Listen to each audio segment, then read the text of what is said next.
two-part series here, y'all. Faith in the Fresh Vibe podcast. I am Ro Hattie coming at you from Treaty 7 lands in Calgary, Alberta, Canada. On this episode, Chandra Crane. I am thrilled to bring this and the next one episodes to you because it covers a topic I don't think 5 years ago, 10 years ago, certainly not 20, 25 years ago, I ever thought I would be having a conversation around. And that is embracing the fullness of your multi-ethnic identity, which is the tagline to Chandra's debut book, Mixed Blessing. We are going to center the narratives of biracial, multiracial, multi-ethnic people. So if that's you, this one's for you. For everyone else, it's also for you. You'll be able to be the fly on the wall to take in some stories and come into a new world. I believe that the future of leadership in organizations and in the church will be led by multi-ethnic people. Why? Because, I might be biased here, because we have the cultural competency to lead in multi-ethnic settings. Who better than those who have lived it out, who continue to live it out day by day? That lived experience counts. We're chameleons in many ways, able to put on a different skin. That's probably the wrong metaphor, actually. We're going to talk about that later on in this episode and in the next one. Our superpower, as Chandra shares with us, is one where we have extra cultural competencies, and we should use those to our advantage, not merely to survive, but to thrive. If the picture of the church is one where in the end, every tribe, tongue, and nation, and that word nation is ethnicity, comes together, well, who better to lead those expressions in the here and now than multi-ethnic folks? Enough from me. Let's jump into our conversation. We'll get to know Chandra a little bit, where she lives, her people, and then we'll roll into, in the second part, some ideas from her book, Mixed Blessing. So let's go.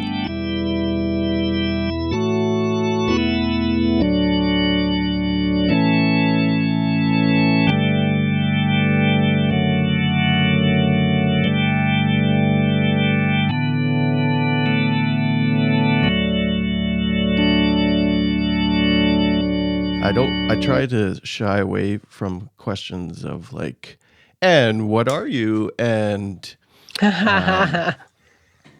but try to pull that into deeper questions about your space and and your place, which we started off chatting a little bit about, and then a deeper question about who are your people, which extends more or past a measure of safety, whether or not you are culturally safe as a person. So let's start with that. Where are you situated, the lands on which you are on, and who are your people? Yeah, those are such great questions. And I love the way you phrase them because it captures the nuance that is necessary in this multi-ethnic experience. And I mean, that's one of the biggest things that I preach to the world is mixed folks are very prophetic in the ways in which we see things through different eyes, and we ask questions in different ways, and we apply nuance to so many things out of necessity. I love that. Yeah, so I love that. I love that question. I am currently in the deep south, in the Jackson, Mississippi area, on the ancestral lands of the Choctaw, and of course, depending on what time frame we're talking, and where there aren't strict borders for Native folks in the same way that there are for a white capitalistic culture, but Choctaw, also Tunica, Natchez, and Hauma or Homa people. So grateful for that. My husband and I have been married 20 years now, which is wild. Oh, wow. Yeah. And we managed to make it 17 years without ever buying anything, mostly because we're lazy. And so we were happy to rent for all of our lives. But we finally decided, all right, we've saved our pennies enough. Let's go ahead and purchase a home and make that investment, since we knew we would be settling in this area. And so we bought a house. And that first Thanksgiving, I was so keenly aware of our privilege and our place on this land, and the weird tension of, as we're sitting around the table, which we're not trying to tell the fake Thanksgiving story, but we are gathering people at our table because that's important to us. And so we're sitting around eating good food with friends and family, and just so keenly aware that we have a deed that says this is our land, but it isn't. And just feeling that tension, which I think comes back to that mixed experience of, yeah, this is our land, but it isn't.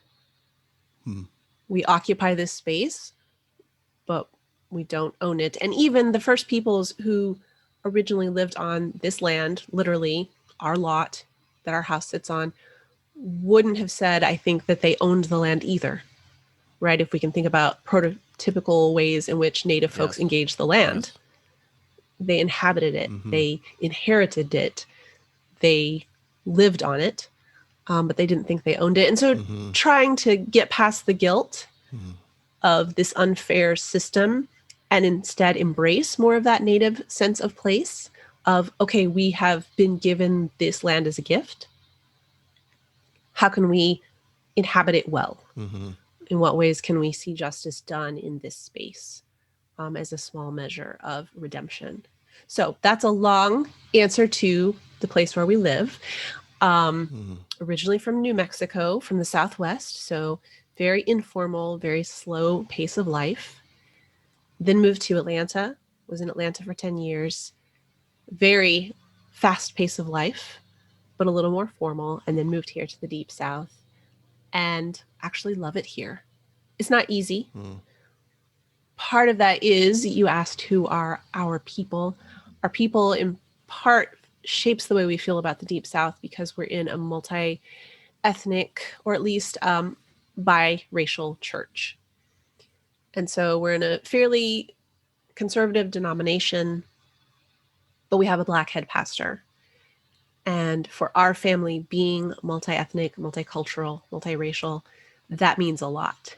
And so the ways in which we engage this Black-white binary is very different, I think, because we have folks in our lives that are, in some ways, it's still very monocultural.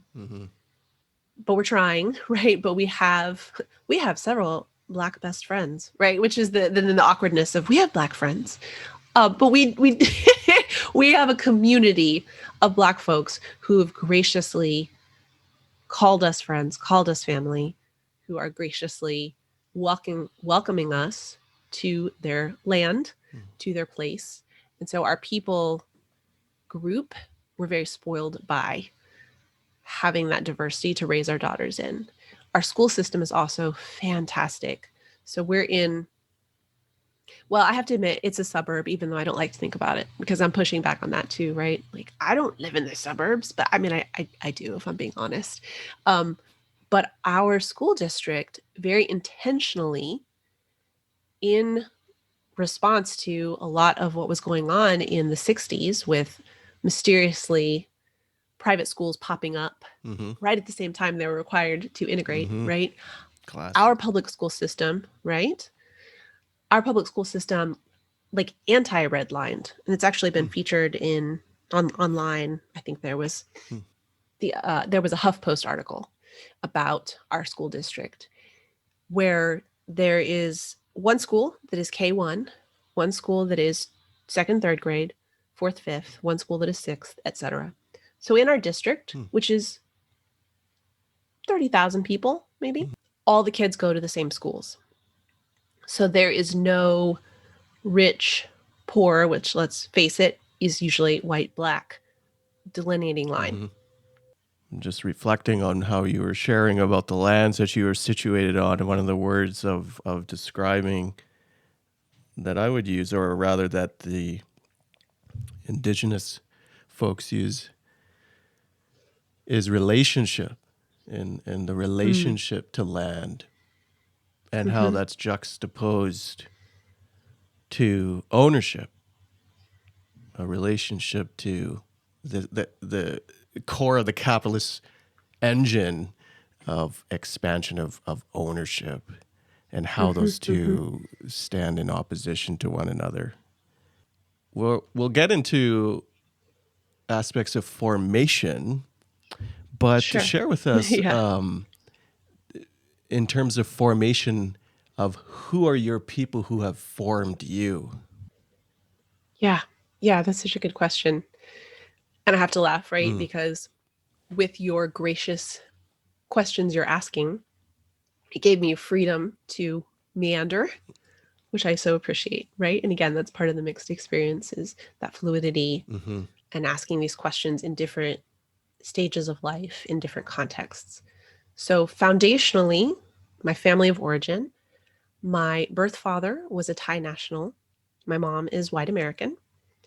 She met him in college in our small New Mexico town, which was also ended up being my alma mater. And they fell in love. She went back to Thailand with him. They got married. Once she was pregnant with me, she started getting really homesick. And so she wanted to come back to the States and have me here, which I often ponder. It would have been fun to have dual citizenship, right? If I had been born in Thailand, but that would have been until I was 18 anyway. But things just didn't work out between them culturally, very different culturally. My birth father apparently wanted to be in Thailand. It was his home. Mm. And I understand that. Even as I'm processing 40 years later, the grief and the tension of he never met his firstborn child. I never met him. He passed away before I got to reconnect with my birth family and go to Thailand.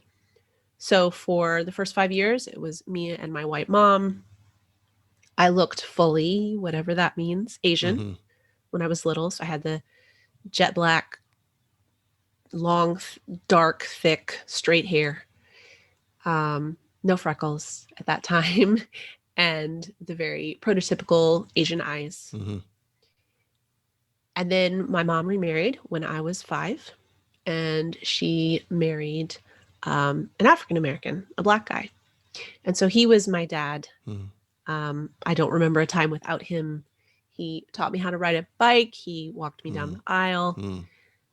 So I was the black guy's Asian kid in this small New Mexico town where it was mostly actually probably 40, 60 Hispanic, which is often the preferred term in New Mexico, or Chicano, and 60% white. Well, 59% white, right? And then 1% my family, 1% the others. Finally, the 1%. Yes, the one. Yes, I was in. I was in the 1%.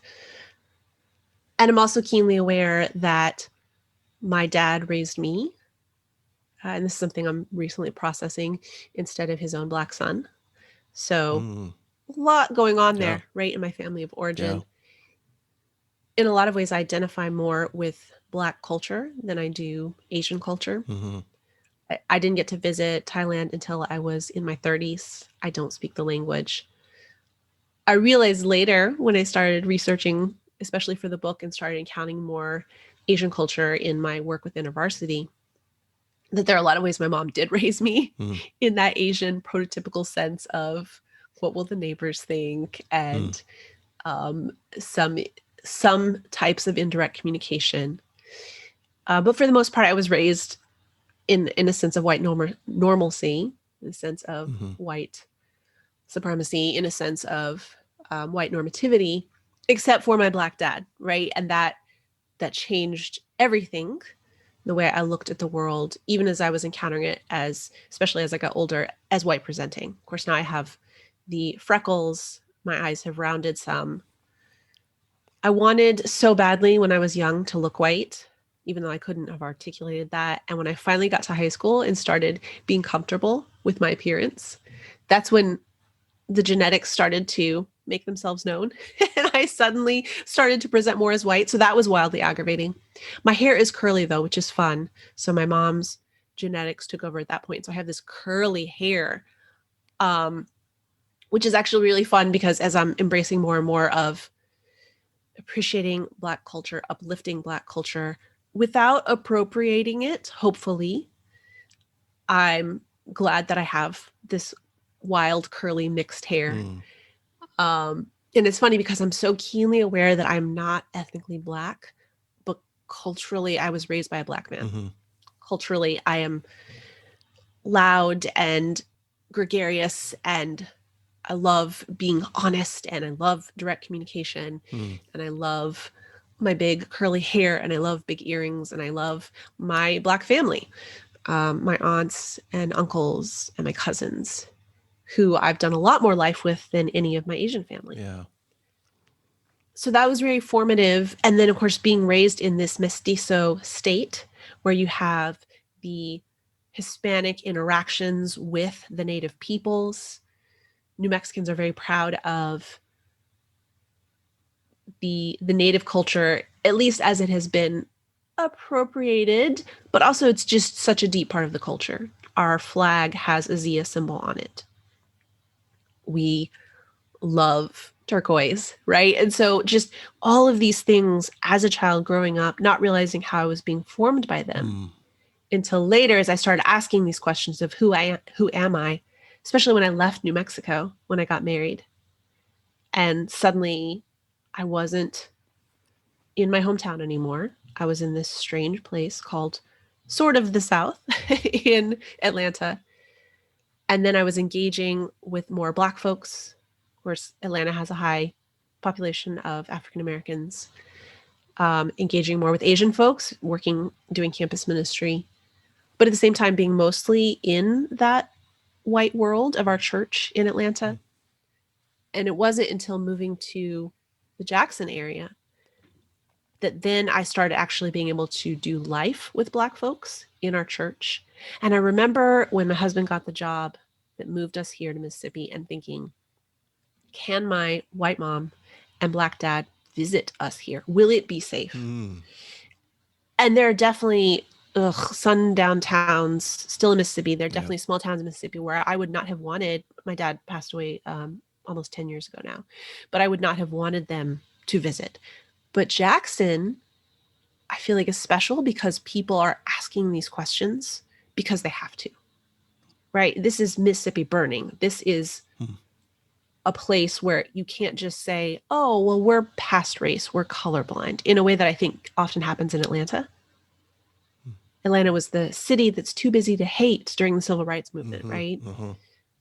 Jackson was not. And so it was amazing seeing my formative years come into play when my white mom and my Black dad came and visited me in Jackson, where I was learning more about all aspects of myself and wrestling with where my upbringing interacts with my present state, where my formational values come into play with the South, where even Black folks are going to be more formal. Black folks, such as they are in New Mexico, are still probably going to dress a little more casually than Black folks in the South for things like church, right? Church hats are a thing for white folks too, but especially for Black folks. So there's just more of that formality, more of that indirect communication, even though it's still very flamboyant and very large, which I love. So when I think about where I come from, then it's interesting to think about it in context of my kids, who my oldest, who's 12 now, she used to, when she was small, she knew about fractions from a young age. And she would tell perfect strangers, which is wildly entertaining in and of itself, I'm a quarter Thai and 3/4 white, but my gramps was Black, which was just so wildly entertaining in the middle of the grocery store where Southerners are on their best behavior, probably have makeup on, engaging with this little kid who knows no strangers. It's really funny seeing how she and her sister, their family of origin, their formation is so different than mine in some ways. People can't figure that out. If they would hear them, right? There's no reference point for that. Right? Can't put them in a box. Which I think in many ways is now an asset, but yeah, there's no, even in a bigger city, I think there would be no reference point. It would probably be more normal in some ways, normative, but there's no, for the number of intersections that you have crisscrossed in your formation. Well, maybe I'll change that. I think that there's increasing reference points now as we become more alert culturally to intersections and intersectionality as a way to describe the world that we're in. You also used a term white presenting and to pull in the tension from within of your own experience, being bombarded, I would assume, with aspects of what is culturally accepted and beautiful and on down the line. But what is it, and I've been unpacking this a little bit for some of my friends who are biracial. When I look at you and I see you, you're clearly Asian to me. But at the same time, and I know, and here's where I'm going with this question. I know my friends who are biracial, black and white, that they embody blackness, at least in skin, right? And so society will immediately label them as black, but culturally they walk that tension. They may be very white culturally, and in the very least, they are balancing this tension of, like, I can't hate half of my white self. Yeah. I am white. I'm not half white, and that's one of the nuances in your book. I've appreciated that of stop fractioning myself.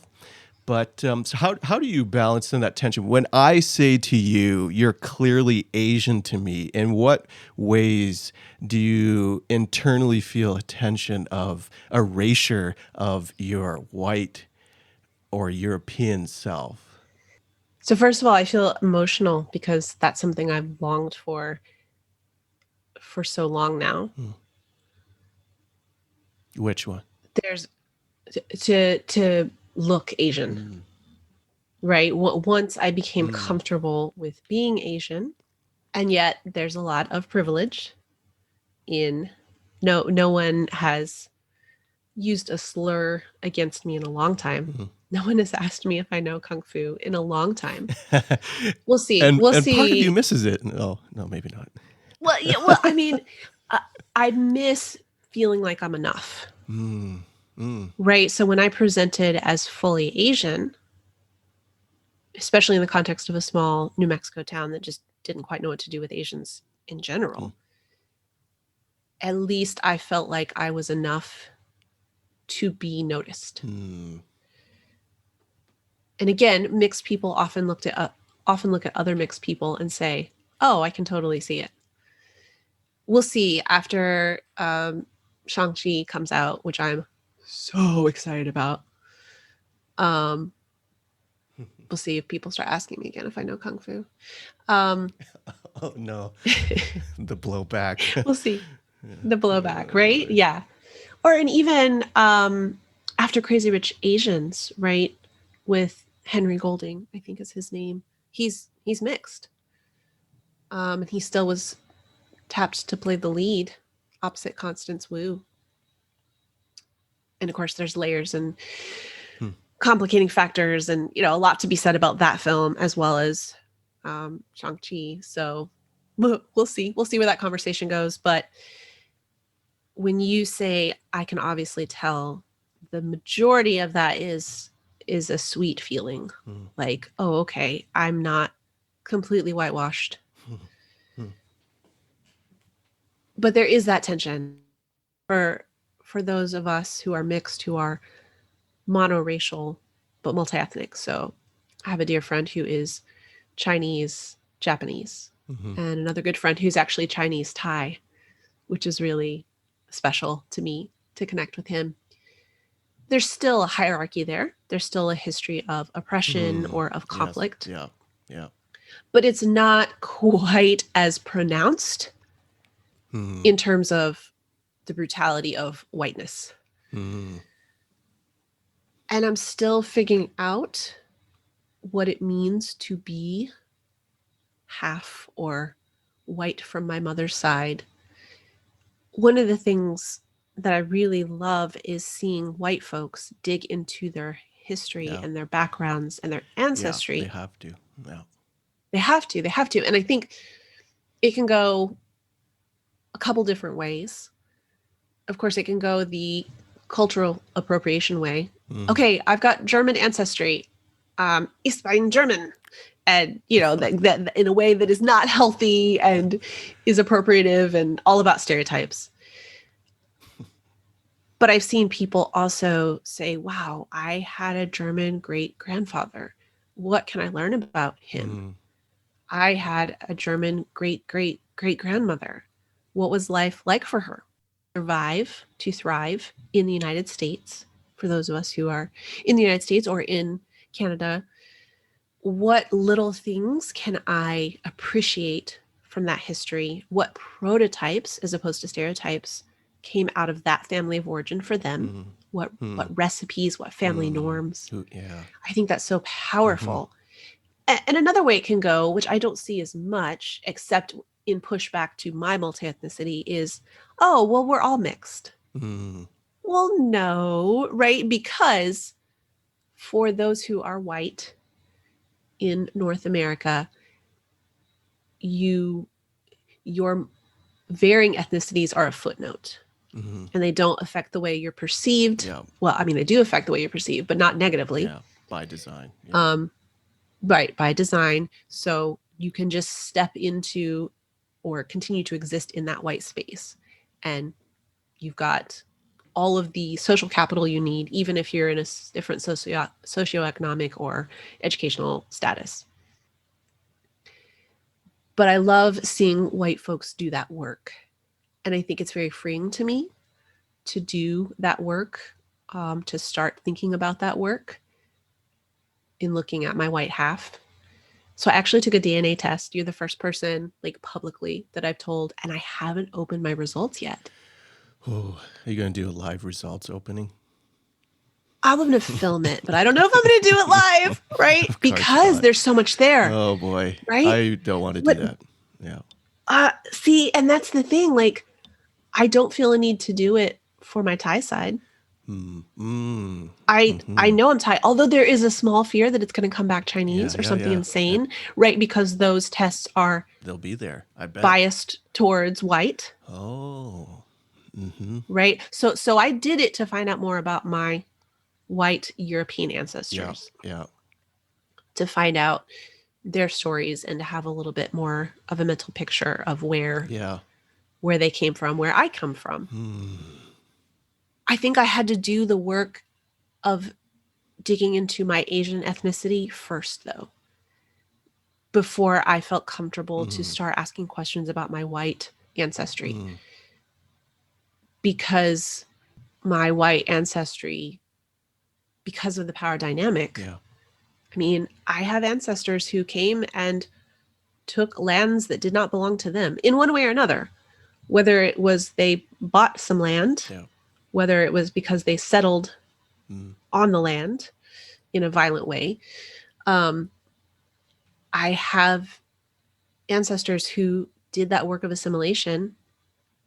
Again, for some, that was the only way forward, and they took that privilege and they ran with it.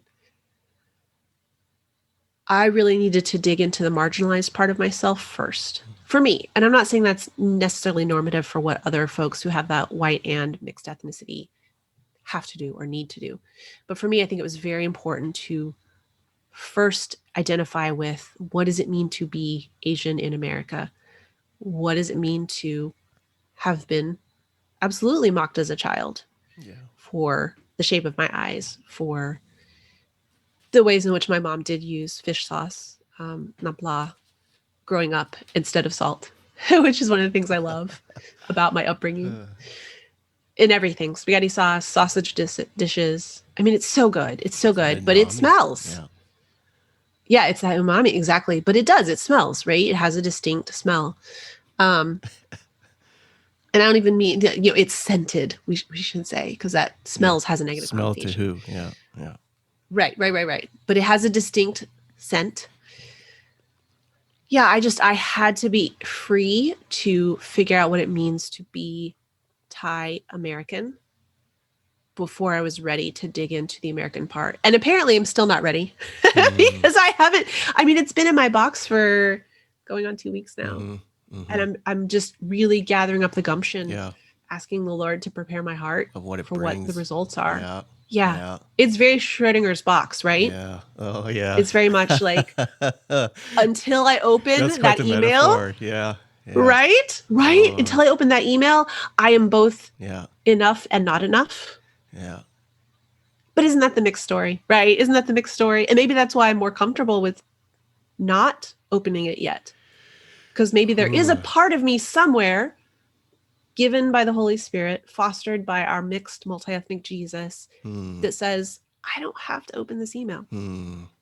I could go the rest of my life not opening this email and it would be okay. Yes, it would be. Yeah, it would be. I mean, I might expire from the question. It might be the end of me to wonder all my life.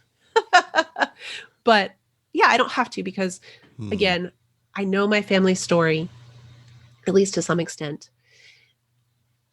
I do have my identity in Christ, which gives meaning to all of my human identities in this here and now.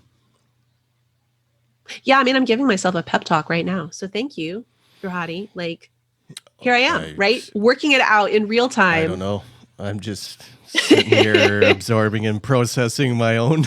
Like, I've always thought, A, I don't want to give some corporation my DNA because it's so weird and unique. And then B, I am fascinated. I am. And it's probably to do with adding some pieces to all of the different questions. Whether or not I can fill those questions with names, however, that will be the challenge. I can only go back so far until things start to be lost through stories, mostly of systemic oppression. And so what does that really fill for me? But, I'm totally, like, it will probably situate in some sense my Indian roots, go all the way into India somewhere. It might give a sense to, well, it won't give a sense to the intersections and power dynamics that you shared between my Japanese and my Chinese side. Like, what is it that culturally forms in me the notion that culturally I have this huge question. I regard China as this suspect, right? And the other part of me is like, wait a minute, you're Chinese, man. Like, what are you doing? Or the tension of Japan and China, and Japan is a very an imperialist nation, and all the horrors and atrocities they've caused, but also the tension of internment camps here. On these lands. Yeah, I think I need to ask those questions. And I'm not at the open the email or send in the swab yet, but maybe it's because I just have to do more work into my own people and put some names to the tree, and then I can go through the answers to all the questions. I'm not ready for answers. Not ready. Me either. That's why I haven't opened it. I think white people need to do that work, though. But there's too many white folks where it's like, so what are you? Because I always twist that. Now, nobody's really asked me that in a while, so I'd chalk that up to some cultural shifts. But like, what are you? It's like, I don't answer that anymore. And I don't know. Maybe I'm just not very nice when people, but it's like, I'll twist it back on you. well, what are you and who are your people? And a lot of white folks can't answer that. It's like, well, I've never really thought about that. I'm white. And it's just like, nah, man, that's what culture is placed on you. You got to think harder than that. And that's the loss of whiteness, and that you just become vanilla. You lose your identity. But all those things of racialized identity aren't taken into new heaven, new earth. So you better find your ethnicity, because those are the things that count and that carry forward with you, that will be redeemed. Yeah. Drew Bex. But you could call me Ada. I was lost in need of a guide, couldn't find my way. At a crossroad, had to choose left to right, didn't know which road to take. Before we get into your book, dig in.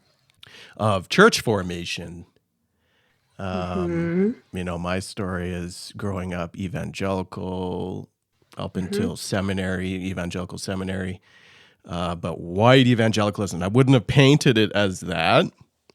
Right. Wouldn't have labeled it as white. There was no other evangelicalism, right? It just was, but to label it. But that was my formation as this multi-ethnic, weird Caribbean, like the when you were sharing with, like, you know, culturally you were raised by a black father, and so those pieces are there. I'm like, yeah, it's like my Caribbean side, but it may be slightly different if I should hang on to those things, because that is me. And like if I switch into like a Caribbean English Creole or whatever, then whatever. I'm not appropriating anybody. I'm being me. When the sun's out, I'm actually returning back to my natural nutty hue instead of the pasty off brown that I have during the winter, the long Canadian winters. But when it comes to church and as that multi-ethnic human being, you don't see yourself, you don't even reflect really, unless someone brings it to your attention, the beauty of who you are, because it's been assimilated into dominant church culture. What did formation look like for you?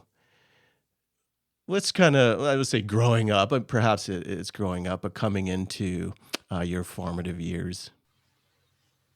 So one aspect that I didn't have growing up when it comes to both my ethnicity and my cultural story was the church. So growing up, my mom is a believer. My dad did not become a believer until shortly before he died, in large part because of the hurts he had experienced as a black man in the South. So originally from the South, originally from South Carolina. But I was not really raised with that church culture, that evangelical white culture. So just kind of religious in the majority of my experiences. Okay. So I kind of mourn that I didn't have that black church upbringing. I became a believer in college and was welcomed and loved by a white evangelical church, a Baptist, Southern Baptist church. And again, like you said earlier, would not have been able to articulate, oh, this is a white experience. It just was an experience. Yeah, just was. Yeah. It just was. But I definitely needed to assimilate. I definitely needed to be very intentional. And again, I didn't know this, but in code switching into white Southern Baptist evangelical norms. The ways that there's an expectation of what it looks like to be a young woman in that culture. The ways in which it's acceptable to communicate, the styles of worship music, the ways in which you comport yourself in the midst of purity culture. Yeah.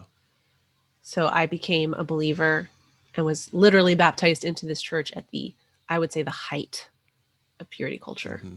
I mean, I remember when I Kissed Dating Goodbye came out vividly. So there's definitely this sense of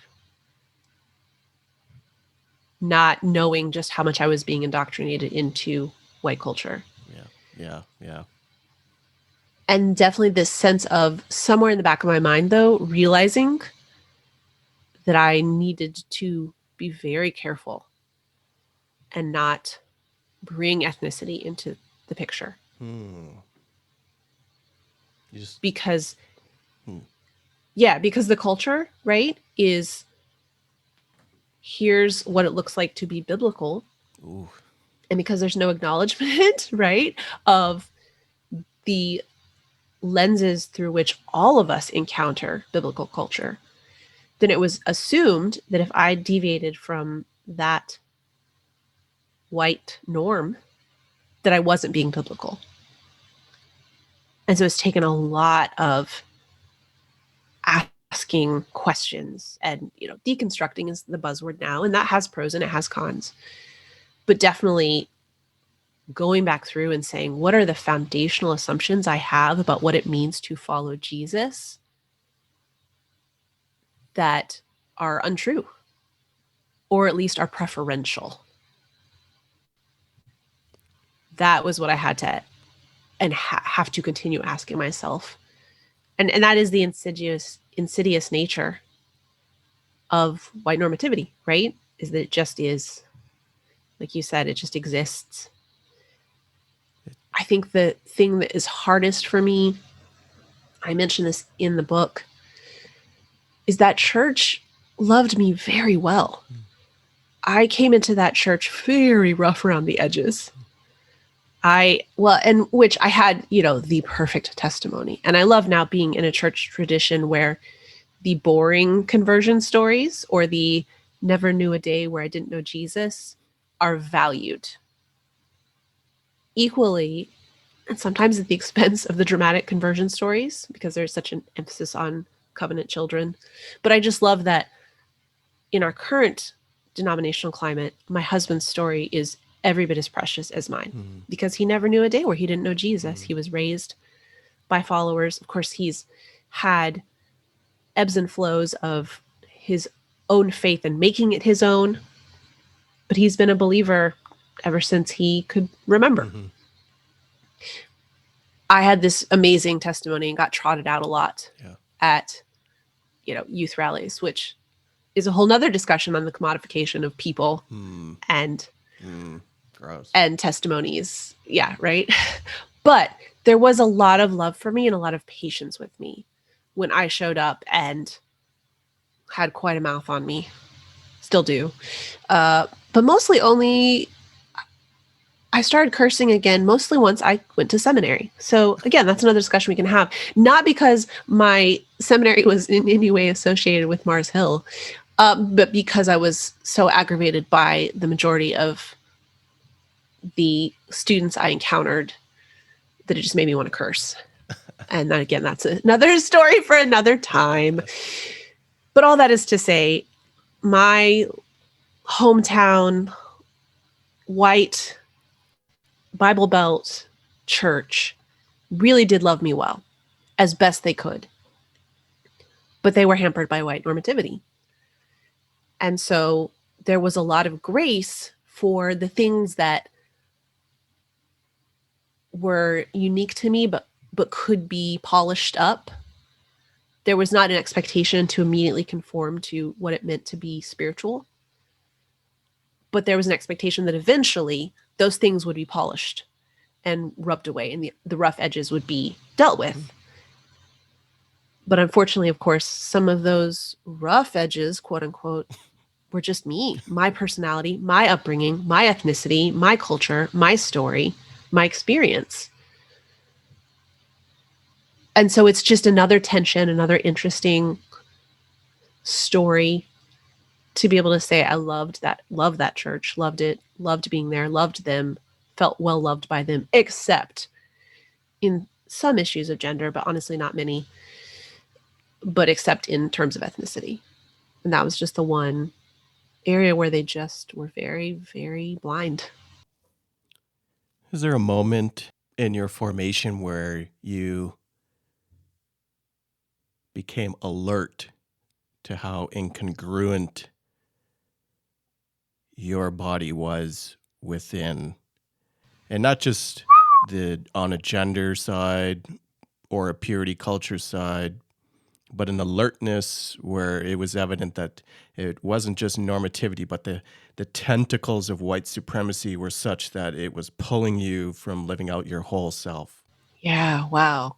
I love that you put that in the embodied sense, right? My body took up space in that place and it changed everything. Yeah. Was there a time? Probably.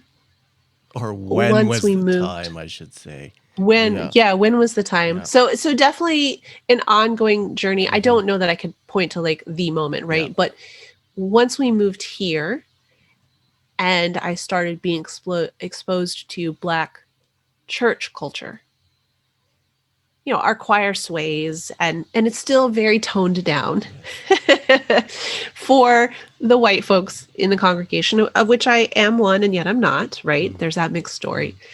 But when I started being exposed to the joy and the exuberance and the passion of Black church culture, the emphasis on the power of the Holy Spirit, that definitely made me start feeling the tension of, man, it was awfully quiet in our home church, in that little church in rural New Mexico, where my husband grew up. And then, you know, we were married there. So I walked the aisle, quote unquote, which is a very Baptist thing, white and Black,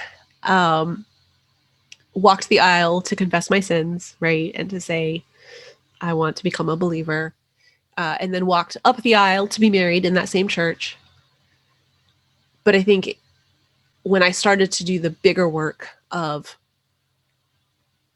what does it mean that my body is not fully white, that my body takes up space, and that Jesus' body looks nothing like the background mental image that white evangelicals have of Jesus. Not just he wasn't blue-eyed and blonde-haired, which I don't think the blue-eyed and blonde-haired was really, it wasn't that far in this little evangelical church. But it was definitely, he was pale-skinned and brown-haired. And he still was white, and he still was American in appearance, in the way he comported himself, in the way there wasn't even a theology of in the way he still exists as an embodied savior right now in heaven at the right hand of the Father, waiting to see his kingdom fulfilled and to come to us in his body. You don't have to. Yeah.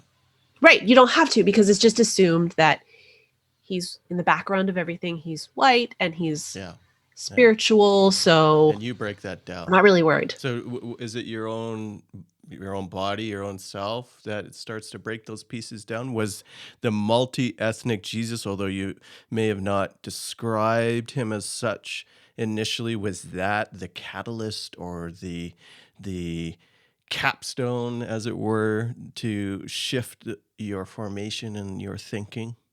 So when I read a book by N.T. Wright, okay, and this was when we were still in Atlanta, called Surprised by Hope. Actually, and this is just another glimpse into my personality, I have an advanced reader copy of it, which I'm just utterly smug about. It's ridiculous. Well, you should. And I got to meet him. Do you bring it up in every conversation, or?